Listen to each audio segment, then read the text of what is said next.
नमस्कार, मैं हूं कायनात खान। आप देख रहे हैं social TV prime time bulletin. खबरों की शुरुआत करने से पहले नजर हेडलाइंस पर। नाथनगर में मुखिया समर्थक और पुलिस के बीच हुई नोकझोंक। पुलिस ने कार्रवाई के नाम पर मुखिया प्रत्याशी के घर में की तोड़फोड़।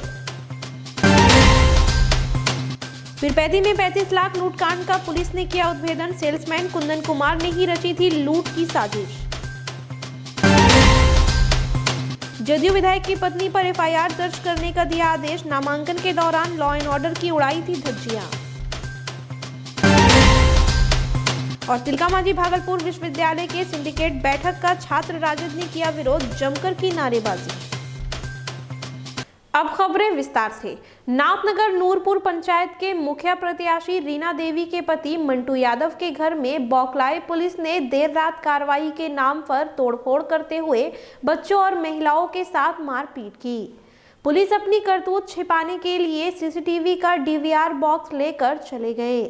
मामले को लेकर बताया जा रहा है कि नाथनगर नूरपुर पंचायत में पंचायत चुनाव के समापन के समय मुखिया प्रत्याशी के पति मंटू यादव के भाई के साथ उनके विपक्षी मुखिया प्रत्याशी के समर्थक विनय कुमार के साथ नोकझोंक हुई थी, जिसके बाद पुलिस ने मंटू यादव के भाई को मधुसूदनपुर थाना लेकर आई, जहां मंटू यादव ने थाना प्रभारी के साथ नोकझोंक और हाथापाई कर थाने से भाग निकला। इसके बाद मधुसूदनपुर थाना प्रभारी सिटी एसपी सहित काफी संख्या में पुलिस बल के साथ देर रात मंटू यादव के घर में तोड़फोड़ की। इस तरह की कार्रवाई से स्थानीय लोग जहां भयभीत और आक्रोशित हैं, वहीं उक्त मामले से संबंधित जानकारी देने से पुलिस परहेज कर रही है। छोटा बच्चा महिला को मारपीट करके तोड़ ताड़ करके घर में जो रकम राशि था लेकर चला गया। सीसीटीवी कैमरा भी तोड़ के क्या कारण वहाँ जो था जाकर रोड पर जो इलेक्शन संबंधी जो बच्चा बुतरू झगड़ा किया, उसी मामला में जाकर विरोधी पार्टी थाना प्रभारी को मिला के यहाँ पुलिस को दौड़ा दिया।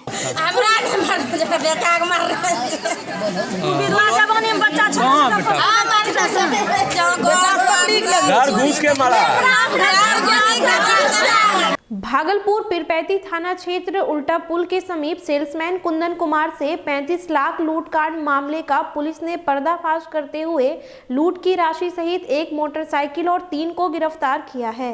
कहलगांव एसडीपीओ शिवानंद सिंह ने प्रेस कॉन्फ्रेंस कर बताया कि लूटकांड मामले में सेल्समैन कुंदन कुमार मनगढ़ंत झूठी लूटकांड करार देकर रुपए गबन करना चाहता था। लूट जैसी घटना की वारदात खुद सेल्समैन ने ही रची थी।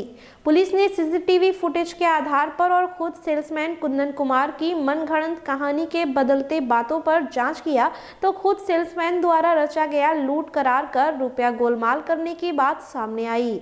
वहीं मनगढ़ंत और झूठे लूट मामले में शामिल 2 लोगों की गिरफ्तारी के लिए पुलिस लगातार छापेमारी कर रही है।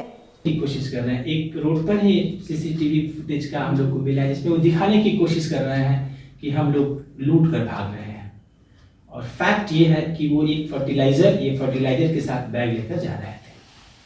तो इस तरह से बात करने के क्रम में उद्भेदन हुआ।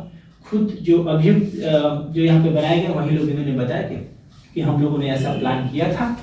ये बेसिकली करते थे कि 1 साल का पूरा 1 साल या उसके पहले का जो भी पैसा सेल से आता था उसको अपने काम में लगाया करते थे। नवगछिया गोपालपुर के जदयू विधायक नरेंद्र कुमार नीरज की पत्नी सविता देवी पर एसडीओ यतेंद्र कुमार पाल ने आचार संहिता के उल्लंघन को लेकर एफआईआर दर्ज करने का आदेश दिया है। मामले को लेकर बताया जा रहा है कि 23 नवंबर को अनुमंडल कार्यालय में नामांकन के दौरान लॉ एंड ऑर्डर के लिए दंडाधिकारी के रूप में नगर परिषद नवगछिया के प्रबंधक अजहर आलम तैनात थे। इसी समय जिला परिषद पद पर नामांकन के लिए विधायक की पत्नी सविता देवी पहुंची। उनके साथ विधायक और प्रस्तावक समेत 200 से अधिक समर्थक अनावश्यक रूप से गेट के अंदर जाने लगे।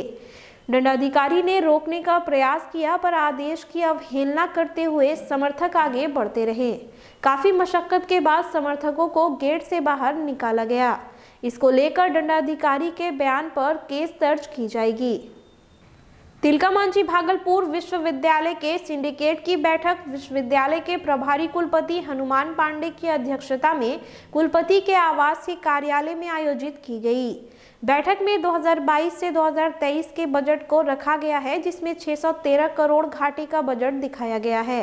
वहीं बैठक में कई अन्य मुद्दों पर भी चर्चा की गई, लेकिन सिंडिकेट सदस्य संजीव सिंह ने बैठक के पहले एजेंडा नहीं दिए जाने पर सवाल खड़े किए हैं। उन्होंने कहा कि बिहार के सभी विश्वविद्यालयों में अनियमितता है, जिसको लेकर सरकार के द्वारा जांच किया जा रहा है। वहीं सिंडिकेट की बैठक को लेकर छात्र राजद के द्वारा भी कुलपति आवास के बाहर जोरदार विरोध प्रदर्शन किया गया। छात्रों की मांग है कि कॉपी घोटाला सहित कई अन्य मुद्दों को लेकर छात्र संगठन के लोग सिंडिकेट का विरोध करते हुए कुलपति आवास के बाहर धरने पर बैठ गए। वहीं प्रदर्शन कर रहे छात्रों को प्रॉक्टर रतन मंडल के द्वारा समझाने का प्रयास किया गया, लेकिन छात्र मानने को तैयार नहीं हुए, जिसके बाद बड़ी संख्या में पहुंचे पुलिस के जवानों और पुलिस अधिकारी ने उचित कार्रवाई का भरोसा दिलाकर प्रदर्शनकारियों से कुलपति आवास को खाली कराया। सिंडिकेट की बैठक में एक तो अगले सत्र के बजट पे चर्चा हुई, जो कि शासन को समय अनुसार प्रेषित किया जाना है। परीक्षा से संबंधित मुद्दों पे चर्चा हुई। परीक्षा परिणाम कैसे जल्दी घोषित हो और सत्र को कैसे नियमित किया जा सके, और नैक की व्यवस्था के लिए क्या क्या आवश्यक चीज़ें हैं उसको कैसे विकसित किया जाए, इन्हीं सारे मुद्दों पर चर्चा हुई। प्रोक्टर साहब के जो अधिकार में अपने अधिकार क्षेत्र में काम कर रहे हैं, उनके अधिकार का चीज ये नहीं है। विश्वविद्यालय कुलपति का अधिकार का चीज है, रजिस्ट्रार का अधिकार का चीज है। उनके समक्ष हम लोग बात रखेंगे, सिंडिकेट मेंबर के पास हम लोग बात रखेंगे। अगर उनसे बात नहीं होती है तो हम लोग आंदोलन करेंगे। शहर के आनंद राम ढंढनिया सरस्वती विद्या मंदिर में भारत को जानो नामक प्रतियोगिता का आयोजन किया गया। भारत विकास परिषद दक्षिण बिहार प्रांत के द्वारा इस वर्ष भी बच्चों के बीच भारत को जानो नामक प्रतियोगिता आयोजित किया गया, जिसमें 5 स्कूलों के जूनियर और सीनियर वर्ग के 48 बच्चों ने भाग लिया। प्रतियोगी परीक्षा में 75 अंकों के 75 वस्तुनिष्ठ प्रश्न पूछे गए, जिसका परिणाम 27 नवंबर को घोषित किया जाएगा। इस अवसर पर डॉक्टर रतन संथालिया ने कहा कि भारत विकास परिषद सदैव बच्चों में भारतीय संस्कृति की प्रचार प्रसार का कार्य करती है और इसी क्रम में आज भारत को जानो प्रतियोगिता आयोजित किया गया है। डॉक्टर मनीष जालान ने कहा कि भारत को जानो नामक किताब भारत के सभी बच्चों को पढ़नी चाहिए, जिसमें भारत से संबंधित सभी जानकारी दी गई है। यह महत्वपूर्ण किताब है, जिसमें हमें अपने भारत को अधिक से अधिक जानने में मदद भी मिलेगी। ये भारत को जानो प्रतियोगिता का मुख्य उद्देश्य है कि बच्चों में भारत के बारे में जानने की, भारत के बारे में ज्यादा से ज्यादा जानकारी देने की है। जैसे कि भारत के प्रथम राष्ट्रपति कौन हुए, भारत में कौन सा ऐसा राज्य है जहां सबसे ज्यादा घने जंगल है, सबसे ज्यादा अंक लेकर के उत्तीर्ण होंगे उन्हें हम 5 दिसंबर को हमारे प्रांतीय स्तर की होने वाली प्रतियोगिता परीक्षा में उन्हें भाग लेने का मौका मिलेगा। प्रांतीय स्तर पर जो भी लोग उत्तीर्ण होंगे उन्हें राष्ट्रीय स्तर की प्रतियोगिता में जाने का अवसर मिलेगा। विकास परिषद सत्यम शाखा के द्वारा आज भारत को जानो प्रतियोगिता करवाई जा रही है। भारत विकास परिषद का एक ही मोटो है कि पूरे भारत में भारतीय संस्कृति की पहचान बच्चों तक जाए। इसके लिए हम लोग राष्ट्रीय समूह गान प्रतियोगिता, भारत को जानो 2 कार्यक्रम करते हैं। राष्ट्रीय समूह गान अभी हुआ है और भारत को जानो में 5 स्कूल के बच्चे आज एग्जाम दे रहे हैं। किलकारी बिहार बाल भवन भागलपुर द्वारा 5 दिवसीय बाल उत्सव मेला 2021 का आयोजन चौथे दिन चित्रकला, मूर्तिकला, मंजूषा कला एवं नृत्य प्रतियोगिता का आयोजन किया गया, जिसमें सैकड़ों बच्चों ने भाग लिया। हम आपको बता दें कि प्रतियोगिता कार्यक्रम का परिणाम 27 नवंबर को घोषित किया जाएगा और अच्छा प्रदर्शन करने वाले बच्चों को उप मुख्यमंत्री तारकिशोर प्रसाद पुरस्कृत भी करेंगे। किलकारी के कार्यक्रम समन्वयक अभिलाषा कुमारी ने कहा कि यह कार्यक्रम उन गरीब तबके के बच्चों के लिए एक बहुत बड़ा मंच प्रदान करती है, जो अपने आगे के लक्ष्य को यहां से प्राप्त कर सकते हैं। प्रतियोगिताओं में पूरे प्रदेश से लगभग 5000 बच्चे शामिल हो रहे हैं। आज सुबह 10 बजे से हमारा कार्यक्रम प्रारंभ हुआ है, जिसमें मूर्तिकला, मंजूषा चित्रकला, हस्तकला, इन सब का प्रतियोगिता हुआ जिसमें विभिन्न विद्यालयों से बच्चे आकर पार्टिसिपेट किए हैं। सेकेंड राउंड में हम लोगों का अभी नृत्य का चल रहा है जिसमें सेमी क्लासिकल, क्लासिकल, अलग अलग इसमें विधाएं बहुत सारे हैं। ये चल रहा है, ये अप्रॉक्स 10 बजे तक आज का कार्यक्रम चलेगा हमारा। इसके बाद कल संगीत का कार्यक्रम है सुबह 10 बजे से, और 27 तारीख को माननीय उप मुख्यमंत्री जी के द्वारा समापन समारोह होगा। जो भी प्रतियोगिताएं अभी तक हुई है इसका जो भी रिजल्ट्स है उसका प्राइज डिस्ट्रीब्यूशन उस दिन होना है। सुल्तानगंज प्रखंड के पशु चिकित्सा परिसर में जिला पशुपालन पदाधिकारी डॉक्टर राजेश कुमार की अध्यक्षता में जिला स्तरीय केसीसी मेगा शिविर का आयोजन किया गया, जिसमें प्रखंड के पशुपालकों को केसीसी बैंक के द्वारा बैंक ऋण दिलाकर मुर्गी पालन, सुअर पालन, बकरी पालन, गौ पालन को विकसित करने हेतु शिविर का आयोजन किया गया और आवेदकों से आवेदन लिया गया। सुल्तानगंज के सभी बैंकों के प्रतिनिधियों से हस्ताक्षर कराकर ऑन द स्पॉट ऋण मुहैया कराने का उद्देश्य से इस मेगा शिविर का आयोजन किया गया। इस मौके पर जिला अग्रणी बैंक प्रबंधक मोना कुमारी, डॉक्टर अनिल कुमार, प्रभारी सहायक कुक्कुट पदाधिकारी डॉक्टर संजय कुमार सिंह सहित अन्य पशुपालन विभाग के कर्मचारी मौजूद थे।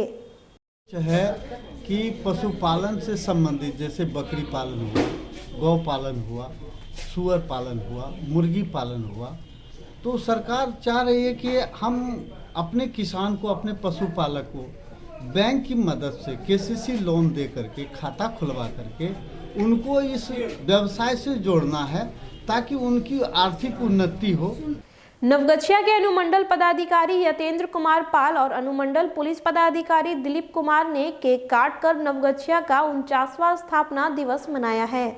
इस अवसर पर नवगछिया के अनुमंडल पदाधिकारी यतेंद्र कुमार पाल ने कहा कि यहां की जनता, पुलिस प्रशासन, न्यायपालिका समेत सबों के सहयोग से नवगछिया का निरंतर विकास हुआ है। उम्मीद है कि आने वाले दिनों में हम लोग कई उपलब्धियों के साथ नवगछिया का गोल्डन जुबली मनाएंगे। उन्होंने उम्मीद व्यक्त करते हुए कहा है कि आशा है कि आने वाले दिनों में यहाँ की आर्थिक स्थिति में भी मजबूती आएगी और ज़्यादा खुशहाली होगी। नवगछिया के अनुमंडल पुलिस पदाधिकारी दिलीप कुमार ने लोगों को शुभकामनाएं देते हुए कहा कि नवगछिया के स्थापना दिवस पर वे उम्मीद करते हैं कि नवगछिया का निरंतर विकास हो। स्थापना दिवस अनुमंडल का स्पेशल कुछ आज नवगछिया अनुमंडल का 49वां स्थापना दिवस है। इस अवसर पर सभी नवगछिया वासियों को बहुत बहुत शुभकामनाएं। जिस तरह से अभी तक नवगछिया अनुमंडल में विकास हुआ है, आगे भी होता रहा है। नगर पंचायत से नगर परिषद बना है, बाकी भी सभी क्षेत्र में यहाँ विकास हुआ है। सभी के सहयोग से सभी समस्त जनता, समस्त प्रशासन, समस्त पुलिस प्रशासन एवं जो न्यायपालिका है उनके सभी के सहयोग से बहुत ही अच्छा यहाँ पर काम हो रहा है। 49वां स्थापना दिवस है, इसके साक्षी हम लोग भी आज बने हैं।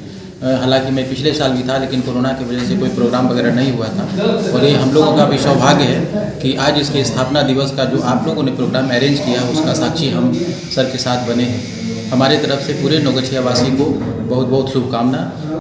फिलहाल खबरों में इतना ही। अब मुझे दीजिए इजाजत। नमस्कार।